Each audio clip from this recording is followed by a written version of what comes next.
कल करे सो आज कर, आज करे सो अब, पल में परले होएगे, बहुरी करेगा कब। ये दो लाइन हमारे बहुत ही पुराने और अपने मोटिवेशनल स्पीकर कबीर जी ने कही है। ये दो लाइन उन लोगों के लिए है जिनकी संख्या आज के ज़माने में भी बहुत है और हो सकता है उस ज़माने में भी बहुत हो।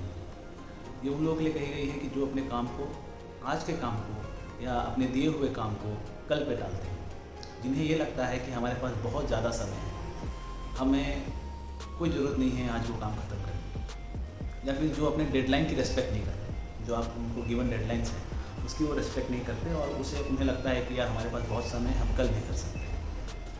तो आज के ज़माने में ये जो आदत है, जो कल पे टालने वाली आदत है, इसको अंग्रेज़ी भाषा में कहा जाता है प्रोक्रास्टिनेशन।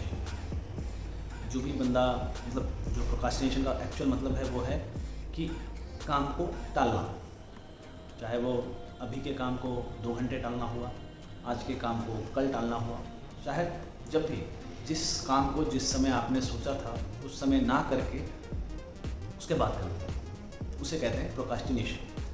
और जो प्रोक्रास्टिनेट करता है उसे कहते हैं प्रोक्रास्टिनेटर। तो ये जो वर्ड है प्रोक्रास्टिनेशन, ये मुझे खुद अराउंड 2 साल पहले पता चला when I was at my site इन श्रीलंका। वहाँ पे एक जगह काम करते हुए प्रोजेक्ट पे, तो वहाँ हमारी एक लेडी प्रोजेक्ट मैनेजर थी। तो इन द इवनिंग अराउंड 4:30 तो ऐसा होता था कि मॉर्निंग से 9 से शाम के 4:30 बजे 5 साढ़े 5 बजे तक हम काम किया करते थे and then we go to our hotel. So during 4:30 in the evening, she told me that Sumit, that we have this work and let us finish this by today. So I told her, ma'am, it's already 4:30 and maybe within half an hour we'll go. So we'll do it tomorrow. So that maybe she has noticed me to delay a few of my work, because whenever some work comes during the late time of when we have to go to our hotel, that time I don't used to do that work because we may have much time left for the project. So I used to do it few hours. I used to procrastinate that time. I used to do कि चल भाई आज नहीं भी ख़त्म हुआ तो आके मॉर्निंग में ख़त्म कर देंगे. So it was not like कि I was delaying the whole project, but I was delaying that work for tomorrow. So that time she told me that, Sumit, I think you are a procrastinator. So that time I really shocked. It shocked me, that word, because I never heard that word before that day. So I went on to search that word in Google, and that time I came to know कि means that जो काम को टालता है उसे procrastinator कहते हैं, and काम को टालने वाली आदत को प्रोक्रास्टिनेशन कहते हैं। So in this video I am going to discuss the 5 ways to overcome your procrastination if you are procrastinating. If not, you can share this video to your friends or family members who is you think that to procrastinate और जो अपने काम को delay करते हैं. So that 5 ways are: first, admitting, कि पहले तो मान लो कि हाँ भाई करते हैं, प्रोक्रास्टिनेट करते हैं, डिले करते हैं, हाँ हम लेज़ी हैं. बिकॉज जब तक आप मानोगे नहीं कि ये बीमारी है मुझे, या जो भी समझो, बीमारी समझो या आदत समझो या जो भी है, जब तक आप मानोगे नहीं, आप उसके लिए कोई उपाय नहीं ढूंढोगे, है ना. Till the moment you don't agree, you don't admit that I have this issues, you will not find the solutions, you will not go in search for the solutions, and if you don't find the solutions, obviously you will not overcome your problem. So whatever your problem is, it may be laziness, it may be ignorance, it may be anything which is tending you or leading you to procrastinate. जो भी आपको मतलब उस वे में ले जा रहा है जहाँ पे आप अपने काम को डिले कर देते हैं या फिर कल के ऊपर टालते हैं, उस चीज़ को एडमिट कीजिए कि हाँ ये प्रॉब्लम है. पहली चीज़ ये पता चल गया कि हाँ ये प्रॉब्लम है. अब कैसे करें? तो कोई भी चीज़ को करने का सबसे आसान तरीका है उसको एकदम छोटे छोटे चीज़ों में डालो. जैसे कि आपको कोई भी काम करना है, जैसे आपका कोई भी गोल है, जैसे आपको लगता है कि I have a goal of building my health, और मुझे 6 पैक्स ऐप बनाने हैं, या मुझे कोई बुक लिखनी है, या मुझे घर साफ़ करना है, या मुझे पढ़ाई में आज ये सब्जेक्ट्स पूरे करने हैं. जो भी काम करना है, हम प्रोक्रास्टिनेट क्यों करते हैं? बिकॉज हमको लगता है कि वो काम बहुत बड़ा है ना, वो काम जल्दी नहीं होगा. So what we have to think कि जो बहुत बड़ा काम है, अगर मैं आपको एक बड़ा सा तरबूज अगर कहूँ कि उसको खाना है, या फिर वो कहते हैं इंग्लिश में कहावत है इंग्लिश में you cannot eat an elephant a whole. For eating an elephant you have to cut it into pieces. तो आपको वो एलिफेंट जो आपका बड़ा सा काम है उसको आपको छोटे छोटे पीसेस में करना है, बाइट पीसेस, कि जितना आप खा सको। अगर आप बॉडी बिल्डिंग करना चाहते हो या आपको अपनी शरीर बनानी है तो आपको उसको पीसेस में मतलब छोटे छोटे हिस्सों में बांटना पड़ेगा। जैसे कि आपको अगर 6 पैक्स आप बनाना है तो उसके लिए आपको क्या करना होगा, डाइट करना होगा, जो एक्सरसाइजेस हैं जो कि हो सकता है आपको डेली 1 घंटा एक्सरसाइज करना होगा, है ना। उसके लिए आपको 6 महीने लगेंगे, हो सकता है उसके लिए 6 महीने डाइट करना होगा। फिर 6 महीने के बाद उसको महीने भर में कितना करना होगा, 30 दिन में 4 दिन छुट्टी के बाद अगर आप समझो 26 डेज इन मंथ आपको ये एक्सरसाइज करना होगा। उसके लिए 1 दिन में कितना एक्सरसाइज करना होगा, मिनिमम आपको 1 घंटा करना होगा। 1 घंटे में सबसे कम पहला एक्सरसाइज क्या होगा कि आपको 10 जंपिंग जैक्स करना है। तो आपको यहाँ से शुरू करना होगा कि पहले मुझे 10 जंपिंग जैक्स करना, 10 जंपिंग जैक्स के बाद क्रंचेस करना, जो भी XYZ जो भी काम होगा। सिंपली अगर आपको पूरा घर साफ़ करना है तो सबसे पहले क्या करना होगा, एक एरिया पकड़ना होगा। क्योंकि अगर आपने पूरा घर साफ़ करने का सोचा तो आपको लगेगा कि ये पूरा घर कितना बड़ा घर है, इसको कैसे साफ़ करें। तो you have to start with a bite piece, कि जितना आप पहले कर सकें, फिर उतना करने के बाद दूसरा बाइट, फिर उतना करने के बाद तीसरा बाइट, फिर उतना करने के बाद चौथा बाइट। बड़े गोल ऑब्वियसली बड़े गोल ही रखने चाहिए कभी, लेकिन वो गोल को पूरा करने के लिए उसको इतने छोटे करना चाहिए कि आप पहला निवाला तो ले सकें। पहले निवाले के बाद दूसरा निवाला, तीसरा निवाला। तो you have to only think about your first निवाला, जो भी आपका फर्स्ट स्टेप है, जो भी आपका द होल लोन स्टेप है, जो पहला स्टेप है, उसके बारे में सोचना है जो कि आप कर सकते हैं। Like I am making this video, about this video, to make this video I was thinking from last like 2 to 3 weeks, but still I was procrastinating. So I thought, okay, let's start with something. So I started, and from last 2 days I'm making something, and maybe I will assemble all the videos and it will come at once. So this all things started with, at least I have to be on the camera. First thing first, I have to be on the camera.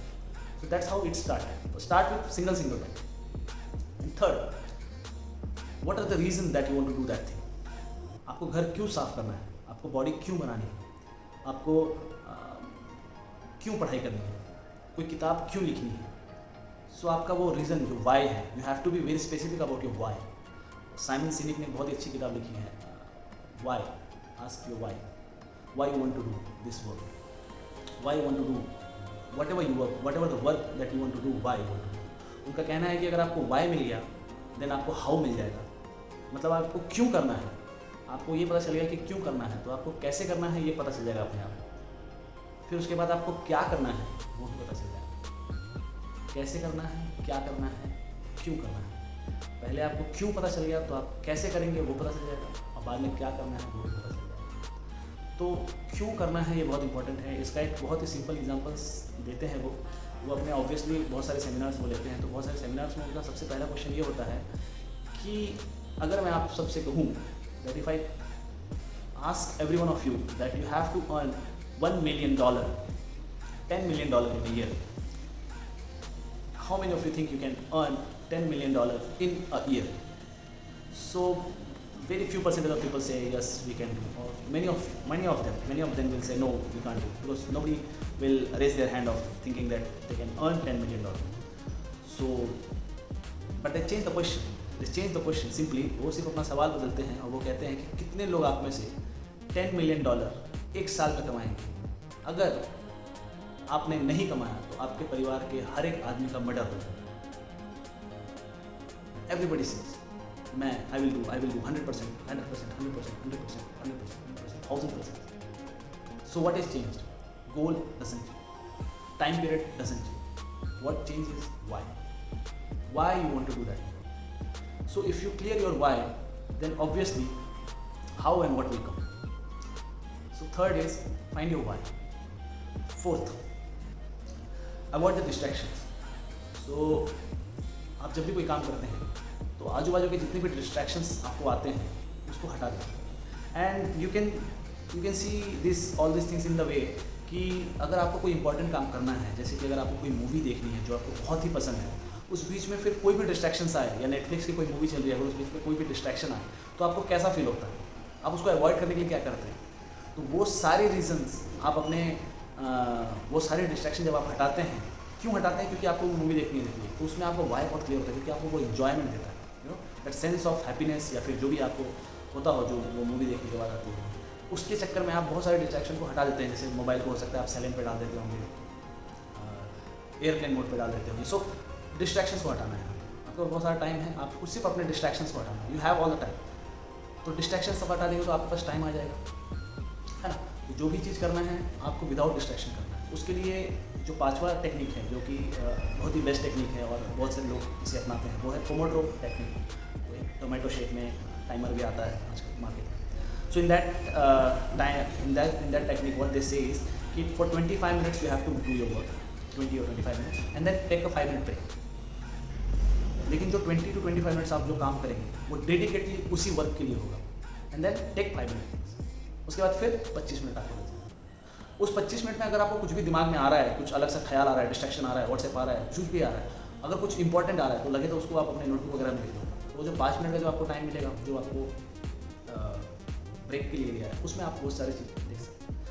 तो ये technique भी आप इस्तेमाल कर सकते हैं अपने procrastination को हटाने के लिए। So these are the 5 ways which you can apply. These are like admit that you have a problem. First you have that. Second, cut your goal or sort out your whatever you want to do in a small pieces, a very small pieces as much as you can do, so that you can achieve it easy. You can start with it easy. Third, find your why you are doing it. What are the purpose? Why it is so important to do it? If it is not important for you, you will never do. So you have to attach your why with that one. Then only you can do that. Fourth, avoid the distractions. And fifth and most effective technique, which is Pomodoro technique. If it's required, I will make a new video on that Pomodoro technique. But it's a very simple technique that whatever you are doing, do it for 20 to 25 minutes and take a 5-minute break. And in this way, you can complete your work. And whenever you are doing the work, don't think about the future goals and all, how it will be done. Just think about in that 25 minutes what are the things that you have decided and you have to do.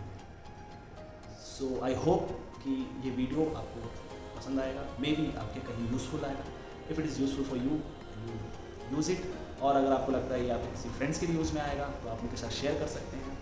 And मैं अगर आपको पसंद आया तो like कर सकते हैं, channel को सब्सक्राइब कर सकते हैं, no issue. So that's all from my side, thank you. Signing off, your friends.